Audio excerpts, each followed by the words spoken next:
ಎಲ್ಲಾ ಹಾನಿಯಿಂದ ಕೂದಲನ್ನು ರಕ್ಷಿಸುತ್ತೆ. ಬರೀ Amrut noni reach root premium hair oil.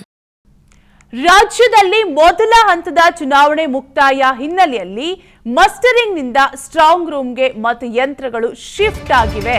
Canter ಮೂಲಕ ಇವಿಎಂ ಮತ್ತು ವಿವಿಪ್ಯಾಟ್ಗಳನ್ನು ರವಾನೆ ಮಾಡಲಾಗಿದೆ. ಬಿಗಿ ಭದ್ರತೆಯಲ್ಲಿ ಸ್ಟ್ರಾಂಗ್ ರೂಮ್ಗೆ ಮತಯಂತ್ರಗಳು ಶಿಫ್ಟ್ ಆಗಿವೆ. ಸ್ಟ್ರಾಂಗ್ ರೂಮ್ನಲ್ಲಿ ಮತಯಂತ್ರಗಳಿಗೆ ಸೀಲ್ ಬಿಗಿ ಭದ್ರತೆಯನ್ನು ಕೂಡ ಒದಗಿಸಲಾಗಿದೆ. ಜೂನ್ 4ರವರೆಗೆ ಅಭ್ಯರ್ಥಿಗಳ ಭವಿಷ್ಯ ಮತಪೆಟ್ಟಿಗೆಯಲ್ಲಿ ಭದ್ರವಾಗಿರಲಿದೆ. ಜೂನ್ 4ರಂದು ಲೋಕಸಭಾ ಚುನಾವಣೆಯ ಫಲಿತಾಂಶ ಪ್ರಕಟವಾಗುತ್ತೆ. ನಿನ್ನೆ ಕರ್ನಾಟಕದಲ್ಲಿ 14 ಕ್ಷೇತ್ರಗಳಿಗೆ ಚುನಾವಣೆ ನಡೆದಿದೆ.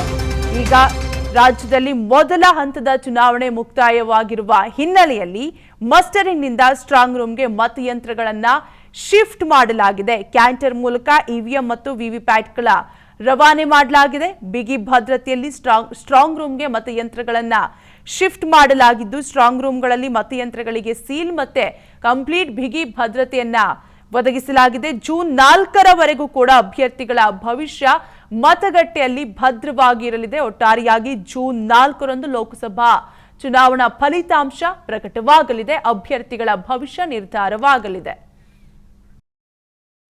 ಇನ್ನು ಇದೇ ವಿಚಾರಕ್ಕೆ ಸಂಬಂಧಪಟ್ಟಂತೆ ನಮ್ಮ ಪ್ರತಿನಿಧಿ ಶರತ್ ಒಂದು ಕಂಪ್ಲೀಟ್ ವರದಿಯನ್ನ ನೀಡಿದ್ದಾರೆ. ಬನ್ನಿ ನೋಡೋಣ.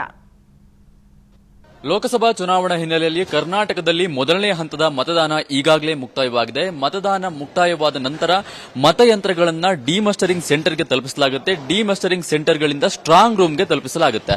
ನಾನಿವಾಗ ಪ್ರಸ್ತುತವಾಗಿ ಬೆಂಗಳೂರು ಉತ್ತರ ಲೋಕಸಭಾ ಕ್ಷೇತ್ರದ ಸ್ಟ್ರಾಂಗ್ ರೂಮ್ ಆದಂತಹ ಸೇಂಟ್ ಜೋಸೆಫ್ ಕಾಲೇಜಿನಲ್ಲಿದ್ದೀನಿ. ನೀವು ಗಮನಿಸ್ತಾ ಇರಬಹುದು, ಇದು ಬೆಂಗಳೂರು ಉತ್ತರ ಲೋಕಸಭಾ ಕ್ಷೇತ್ರದ ಸ್ಟ್ರಾಂಗ್ ರೂಮ್ ಆದಂತಹ ಸೇಂಟ್ ಜೋಸೆಫ್ ಕಾಲೇಜು. ಇಲ್ಲಿ ಎಲ್ಲಾ ವಿಧಾನಸಭಾ ಕ್ಷೇತ್ರಗಳಿಗೆ ಸಂಬಂಧಪಟ್ಟಂತೆ ಒಂದೊಂದು ರೂಮ್ ನ ಅಲಾಟ್ ಮಾಡಲಾಗಿದೆ. ನೀವೀಗ ನೋಡ್ತಿರುವಂತದ್ದು ಎಲ್ಲಾ ರೀತಿಯ ವಿವಿಪ್ಯಾಟ್ ಗಳನ್ನ ಹಾಗೆ ಇವಿಎಂ ಮಿಷನ್ ಗಳನ್ನ ಸಾಲಾಗಿ ಜೋಡಿಸಲಾಗಿದೆ. ಇದು ಮಲ್ಲೇಶ್ವರಂ ವಿಧಾನಸಭಾ ಕ್ಷೇತ್ರಕ್ಕೆ ಸಂಬಂಧಪಟ್ಟಂತ ಒಟ್ಟು 211 ಇವಿಪ್ಯಾಟ್ ಗಳು ಮತ್ತು ಇವಿಎಂ ಮಿಷನ್ ಗಳನ್ನ ಸಾಲಾಗಿ ಜೋಡಿಸಲಾಗಿದೆ. ನೀವು ಗಮನಿಸುತ್ತಿರುವಂತದ್ದು ಮಲ್ಲೇಶ್ವರಂ ವಿಧಾನಸಭಾ ಕ್ಷೇತ್ರಕ್ಕೆ ಸಂಬಂಧಪಟ್ಟಂತಹ ಮತಯಂತ್ರಗಳು. ಇವುಗಳನ್ನ ಡಿಮಸ್ಟರಿಂಗ್ ರೂಮ್ಗೆ ತೆಗೆದುಕೊಂಡು ಹೋಗಲಾಗುತ್ತೆ. ಎಲ್ಲಾ ಮತಗಟ್ಟೆಗಳಿಂದ ಬರುವಂತಹ ಎಲ್ಲಾ ಚುನಾವಣೆಗೆ ಬಳಸಿದಂತಹ ಎಲ್ಲಾ ವಸ್ತುಗಳನ್ನ ಡಿಮಸ್ಟರಿಂಗ್ ಸೆಂಟರ್ಗೆ ತಗೊಂಡು ಹೋಗಲಾಗುತ್ತೆ. ಬೆಳಿಗ್ಗೆ ಮುಂಚೆ ಮಸ್ಟರಿಂಗ್ ಸೆಂಟರ್ನಿಂದ ಇದೇ ವಸ್ತುಗಳನ್ನ ತೆಗೆದುಕೊಂಡು ಹೋಗಲಾಗುತ್ತೆ. ನನ್ನ ಜೀವನದಲ್ಲಿ ನಾನು ಮಾತ್ರವಲ್ಲ, ನನ್ನ ಕೂದಲು ಕೂಡ ಆಗಿರಬೇಕು ಸ್ಟ್ರಾಂಗ್ ಅಂಡ್ ಸ್ಟೈಲಿಶ್. ಬರೀ Amrut noni reach root premium hair oil ನೊಂದಿಗೆ.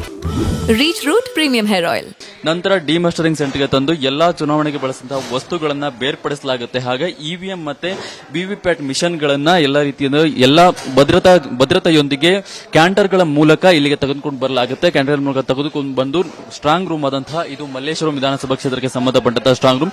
ಇದೇ ರೀತಿ ಇದೇ ಕಾಲೇಜಿನಲ್ಲಿ 8 ವಿಧಾನಸಭಾ ಕ್ಷೇತ್ರಗಳಿಗೆ ಸಂಬಂಧಪಟ್ಟ ಬೆಂಗಳೂರು ಉತ್ತರ ಲೋಕಸಭಾ ಕ್ಷೇತ್ರದ 8 ವಿಧಾನಸಭಾ ಕ್ಷೇತ್ರಗಳಿಗೆ ಸಂಬಂಧಪಟ್ಟಂತಹ ಇವಿಎಂ ಯಂತ್ರಗಳನ್ನು ತಂದು ಜೋಡಿಸಲಾಗಿದೆ. ನೀವೀಗ ಗಮನಿಸ್ತಾ ಇರಬಹುದು, ಇದು ಮತ ಎಣಿಕೆಗೆ ಸಂಬಂಧಪಟ್ಟಂತಹ ರೂಮ್ ಆಗಿದ್ದು, ಇದೇ ಕಾಲೇಜಿನಲ್ಲಿ ಜೂನ್ 4ನೇ ತಾರೀಕು ಬೆಂಗಳೂರು ಉತ್ತರ ಲೋಕಸಭಾ ಕ್ಷೇತ್ರದ ಎಲ್ಲಾ ಮತದಾರ ಎಣಿಕೆಯನ್ನ ಇಲ್ಲಿ ಮಾಡಲಾಗುತ್ತೆ. ಇಲ್ಲಿ ಯಾರು ಅಭ್ಯರ್ಥಿ ಅನ್ನೋದನ್ನ ನಿರ್ಧಾರ ಮಾಡಲಾಗುತ್ತೆ. ಇದೇ ಜಾಗದಲ್ಲಿ ಎಣಿಕೆ ಕೂಡ ನಡೆಯುತ್ತೆ. ಕ್ಯಾಮರಾ ಪರ್ಸನ್ ನಾಗೇಶ್ ಜೊತೆಗೆ ಶರತ್, ವಿಸ್ತಾರ ನ್ಯೂಸ್, ಬೆಂಗಳೂರು. ಅನುಕ್ಷಣದ ಸುದ್ದಿಗಳಿಗಾಗಿ ವಿಸ್ತಾರ ನ್ಯೂಸ್ ಯೂಟ್ಯೂಬ್ ಚಾನೆಲ್ ಸಬ್ಸ್ಕ್ರೈಬ್ ಮಾಡಿ. ಹೊಸ ಸುದ್ದಿಗಳ ನೋಟಿಫಿಕೇಶನ್ಗಾಗಿ ಬೆಲ್ ಐಕಾನ್ ಕ್ಲಿಕ್ ಮಾಡಿ. ಲೇಟೆಸ್ಟ್ ಅಪ್ಡೇಟ್ಸ್ಗಾಗಿ www.vistaranews.com ವೆಬ್ಸೈಟ್ಗೆ ವಿಸಿಟ್ ಮಾಡಿ. ಅಂಗೈಯಲ್ಲೇ ಜಗತ್ತಿನ ಸುದ್ದಿ ತಿಳಿಯಲು ವಿಸ್ತಾರ ನ್ಯೂಸ್ ಕನ್ನಡ ಆಪ್ ಡೌನ್ಲೋಡ್ ಮಾಡಿ.